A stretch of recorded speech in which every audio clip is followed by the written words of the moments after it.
Bienvenidos a un nuevo capítulo de Apasionados por la Tecnología, el podcast de Paradigma Digital sobre tecnología, estrategia, metodología y productos digitales. ¡Arrancamos! Muy buenos días, os damos la bienvenida a un nuevo episodio de nuestro podcast. Soy Maribel Tirados y hoy vamos a hablar de gRPC. Actualmente nos encontramos con un aumento en la diversidad de los casos de uso.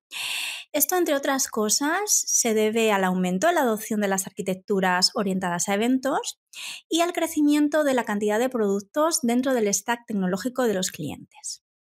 ¿Y qué implica todo esto? Bueno, pues al final se están demandando una serie de necesidades a nivel de integración que no son cubiertas de forma óptima por las tradicionales soluciones basadas en API REST.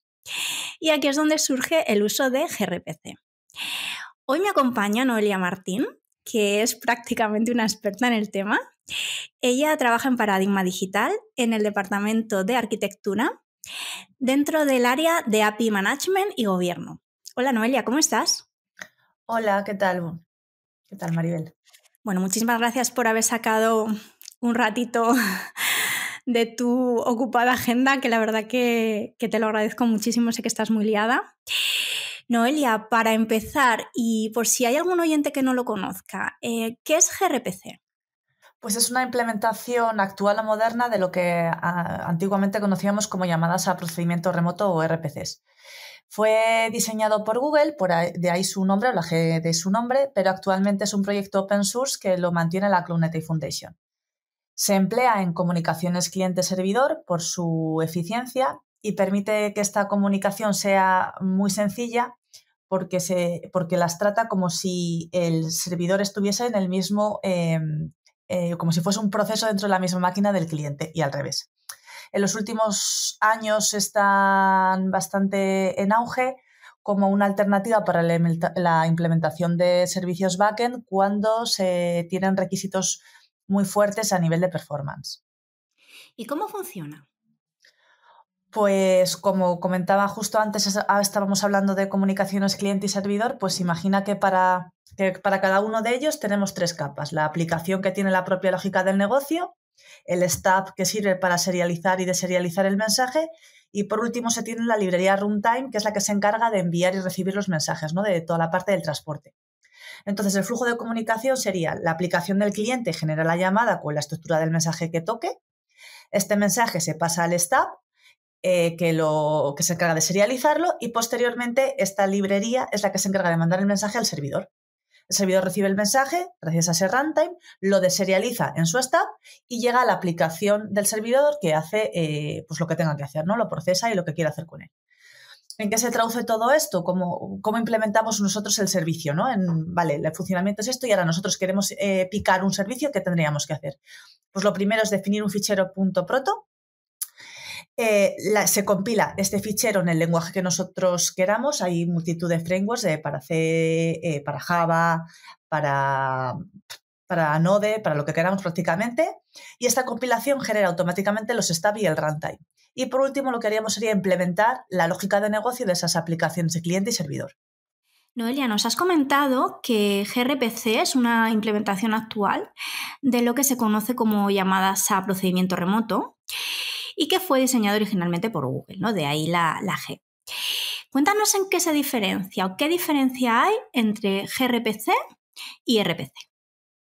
Pues básicamente introduce dos mejoras sustanciales que son el uso de HTTP2 para el envío de los datos a través de esa capa de transporte y la utilización de los protocol buffers o de ese fichero .proto que comentábamos antes para la gestión de la estructura y la distribución de los datos y los mensajes.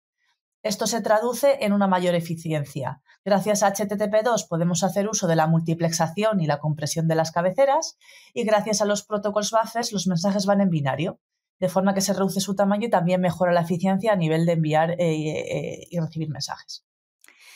Otra de las características que tiene gRPC, ¿verdad?, es que funciona en bastantes lenguajes y plataformas. Sí, es una solución muy flexible. Es posible implementar servicios en multitud de lenguajes. Hay compiladores para Java, C++, Python, Go, prácticamente para lo que queramos. Gracias al uso de protocols buffers y esos compiladores pues es posible la comunicación independientemente del lenguaje de programación subyacente, ¿no? Y del sistema operativo. Elimina esas fronteras. Acabamos de hablar, Noelia, de Protocol Buffer. ¿Eso qué significa? Es el mecanismo que sirve para describir la comunicación entre cliente y servidor, ¿no? O sea, actúa como el contrato intermediario. Al igual que en REST tenemos el Open API Specification o la Sync API para las asíncronas, en este caso utilizamos el fichero .proto. En este fichero lo que definimos son los mensajes con su estructura, los tipos de datos, los parámetros intercambiados y también definimos los servicios que van a intercambiar esos mensajes. Estos servicios son esas llamadas RPC que estábamos comentando antes. ¿Qué tiene como ventaja el uso de esta serialización, ¿no? Pues que describe la interfaz de una manera independientemente del lenguaje, es decir, no está vinculado al lenguaje de programación como contábamos antes, y que la serialización es binaria frente al típico JSON que nos encontramos en las API REST, lo que hace que el mensaje sea de menor tamaño y las llamadas HTTP sean más rápidas. Pero lo importante que sí que me parece a destacar es que hay una diferencia sustancial con el resto de APIs frente a las gRPC. Es que el fichero .proto es el primer paso para implementar el servicio y se tiene que hacer de forma obligatoria. En el caso de las API REST, utilizar el fichero OAS es una buena práctica, pero no es obligatorio. En este caso sí que lo necesitas tener, porque necesitas, como primer paso, ya hemos comentado antes, compilar ese código para generar los stubs, las librerías que hablábamos antes para serializar y mandar el mensaje.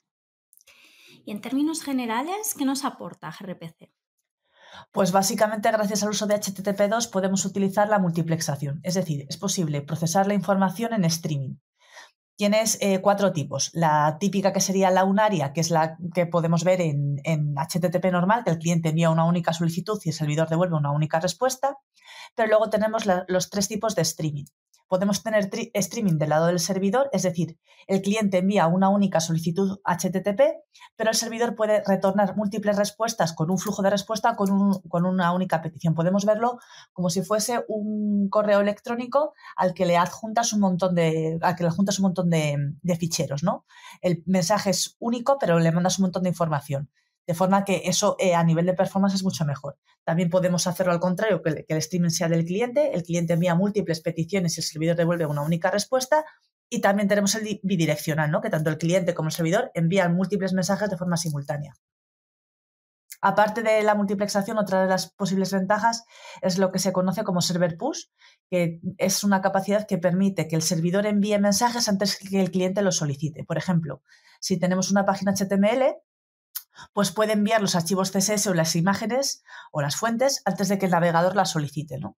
Y luego también permite priorizar mensajes, ¿no? Indicar, pues este tiene mayor prioridad para que llegue antes y tratarlo antes que otros que tengan menos prioridad. Básicamente nos aporta todas las posibilidades y las ventajas del protocolo HTTP2. Para cerrar, Noelia, el episodio, no sé si nos podrías hacer un resumen de las ventajas y desventajas principales. Pues tanto las ventajas como las desventajas van muy de la mano con la tecnología que hay por detrás, en este caso que hemos estado hablando durante todo el podcast sobre HTTP2, ¿no? Su ventaja principal es la eficiencia, como comentamos anteriormente, gracias a la multiplexación y a la baja latencia. Y luego la principal desventaja es la falta de madurez respecto a otras tecnologías como puede ser GraphQL o como puede ser REST.